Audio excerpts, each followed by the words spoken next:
अंधेरी रात, सुनसान रास्ता और एक अज्ञानी आहट। हवा तेज चल रही थी, पेड़ों के पत्ते एक अजीब सी सरसराहट कर रहे थे। रात की खामोशी में सिर्फ आयुष की बाइक का इंजन गूंज रहा था। वह अपने दोस्तों से मिलकर देर रात घर लौट रहा था जब अचानक उसकी नजर रास्ते के बीच एक औरत पर पड़ी, सफेद साड़ी में लिपटी, बिल्कुल ठंडी और बेजान सी। आयुष ने जोर से ब्रेक लगाए। आप यहां इस वक्त? उसने थोड़ा घबरा कर पूछा। औरत धीरे से बोली, मुझे आगे तक छोड़ दोगे? उसकी आवाज बिल्कुल सर्द थी, जैसे कोई मुर्दा बोल रहा हो। आयुष को अजीब लगा, लेकिन उसने हां कर दी। औरत उसकी बाइक के पीछे बैठ गई। जैसे ही बाइक चलनी शुरू हुई, आयुष को महसूस हुआ कि उसकी पीठ बिल्कुल बर्फ जैसी ठंडी हो गई है। कुछ ही देर में उसे समझ आ गया कि कुछ गड़बड़ है। उसने अपनी बाइक के रियरव्यू मिरर में देखा। औरत का चेहरा घायल था, आंखें बिल्कुल काली और गड्ढों जैसी गहराई में डूबी हुई थीं। अचानक उसका हाथ आयुष की गर्दन की तरफ बढ़ने लगा। डर के मारे आयुष ने झटके से बाइक रोकी और नीचे गिर गया।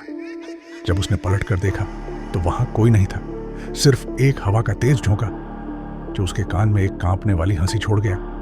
तभी एक बुजुर्ग आदमी रास्ते के कोने से आगे आए और बोले, बेटा, तुम भी उसके जाल में फंस गए? ये औरत पिछले 10 साल से इसी रास्ते पर लोगों को शिकार बना रही है। जो उसे साथ ले जाता है वो कभी लौट कर नहीं आता। आयुष का दिल जोर जोर से धड़क रहा था।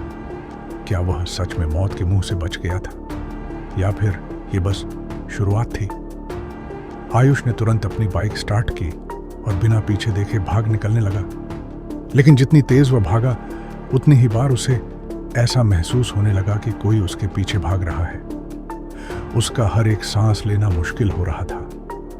तभी उसने सामने देखा, वही औरत रास्ते के बीच खड़ी थी, जैसे उसे रोकना चाहती हो। आयुष ने जोर से ब्रेक लगाए, लेकिन कंट्रोल खो दिया और बाइक एक तरफ गिर गई। उसके सिर से खून बहने लगा और सब कुछ धुंधला होने लगा। लेकिन जब उसने अपनी कमजोर होती नजर से देखा तो वह औरत उसके बिल्कुल पास थी। उसकी आंखों से खून के आंसू बह रहे थे। मुझे आजादी चाहिए, मुझे मुक्ति दिलाओ, उसने एक चीखती हुई आवाज में कहा। आयुष की सांसें रुक गईं। उसने हिम्मत जोड़कर पूछा, कैसे? औरत के चेहरे पर दुख भरी मुस्कुराहट आई। उसने कहा, इस पेड़ के नीचे मेरा शव दबाया गया है, मुझे वहां से निकालकर पूरा संस्कार दो, तभी मैं मुक्ति पा सकती हूं। आयुष ने मुश्किल से अपनी बाइक उठाई और तुरंत गांव में गया। वहां के लोग पहले डर गए, लेकिन जब उन्होंने सुना कि पिछले 10 साल से यह आत्मा लोगों को सताती आ रही है, तो सब मिलकर उस जगह गए।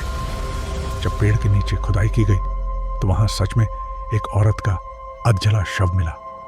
उसका अंतिम संस्कार किया गया। जब चिता जल रही थी, तभी एक ठंडी हवा का झोंका आया, जैसे कोई किसी को आशीर्वाद दे रहा हो। आयुष ने आसमान की तरफ देखा और एक हल्की सी मुस्कुराहट उसके चेहरे पर आई। उस रात के बाद उस रास्ते पर कोई असामान्य घटना नहीं हुई। शायद उस भटकती आत्मा को मुक्ति मिल चुकी थी। लेकिन एक सवाल हमेशा आयुष के मन में रहा, अगर उस रात उसने बाइक नहीं रोकी होती तो क्या होता?